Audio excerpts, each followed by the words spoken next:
Hello friends, नमस्कार। जय Jagannath. Manorama recipe आपण मानक स्वागत करुच्ची। आज मु आपण मानक सहित बिना पियाज रसुण पानी कखारूर डालमा रेसिपी शेयर करी। आशा करुच्ची रेसिपीटी आपण मानक निश्चय पसंद आसो। देखो गोटे पूरा छोट पानी कखारू ए मंजी भी हैनी। यही पानी कखारू मु आज डालमा प्रस्तुत करी आपण मानक सहित शेयर करी।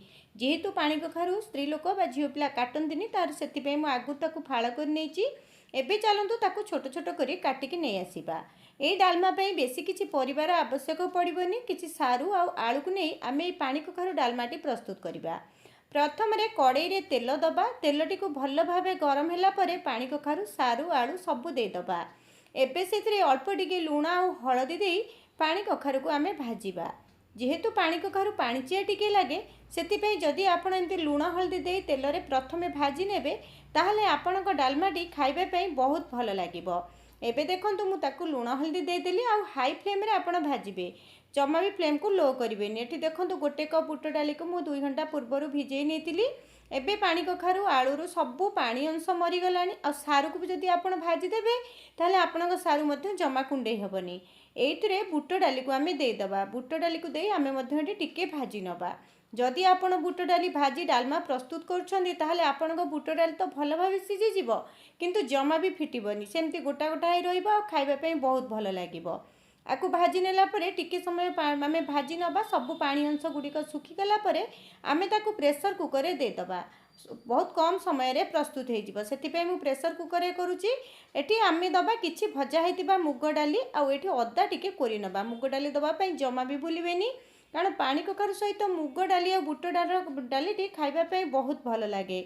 आपण ये बुट मुग देकी थरे डालमा प्रस्तुत करंतु। देखिबे जमा भी आपण पाटिरु छाड़बनी।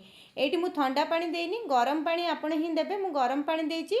आवश्यक अनुसार लूण आ हळदी आमे एठी दे दबा। आ आजिर रेसिपीटी जदि आपण मानको भल लागे गोटे सुंदर कमेंट दबा पई जमार भी भूलिबेनी। एठी देखंतु गोटे टमाटो दे देली। एबे आमे ताकू प्रेशर को नहीं गैस उपरे रखिबा आ गोटे हुइसिल आसबा पर्यंत छाड़ दबा। एठी अल्प टिके नड़िया कोरा दे दबा। नड़िया कोरा दे एबे गैस को बंद करी प्रेशर को बंद करी गैस उपरे गोटे हुइसिल आसबा पई छाड़िबा। गोटे हुइसिल आसला परे प्रेशर ऑटोमेटिक रिलीज होबा। तापरे आपण घोड़नटी को काढिबे। एठी देखौची देखंतु बुट डाली पूरा सिझिचे किंतु पूरा गोटा गोटा हेई अछि। आपण एहीपरि भाबरे सिझेइले आपणक डालमाटी खाइबा पई बहुत भल लागिबो। एठी मते आउ टिके पानी दरकार हैला। मु एठी आउ टिके गरम पानी ऐड करी ताको एठी भल भाबे मिसेई नेली। ताहले चलंतु गोटे छुंक प्रस्तुत करिबा। सेति पई मु एठी कड़ाई रे तेल देली। किछि सुखिला लंका दबा आ पंच फुटण दबा। जेहेतु मु अदा टमाटो सब देई देइछि एठी आ किछि दबाकू पड़िबनी।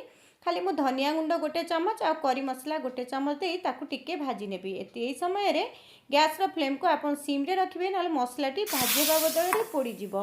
एबे छुंकटी को डालमा रे देई ताकू सांगे सांगे घुड़ेई नबा। एबे डालमाटी देखंतु केमी देखा जाउची आ खाइला बेले केमिति लागिबो आपण गोटे थरा कला बेले जानिबे। ए डालमा मो बो बहुत भल भाबे प्रस्तुत करे। बहुत दिन तळ भाबुतिली आ आजि करी खाइला परे मन तो पूरा शांति हो गला। आपण गोटे थर तो निश्चय ट्राए करंतु। देखिबे खाइबा पई बहुत भल लागिबो।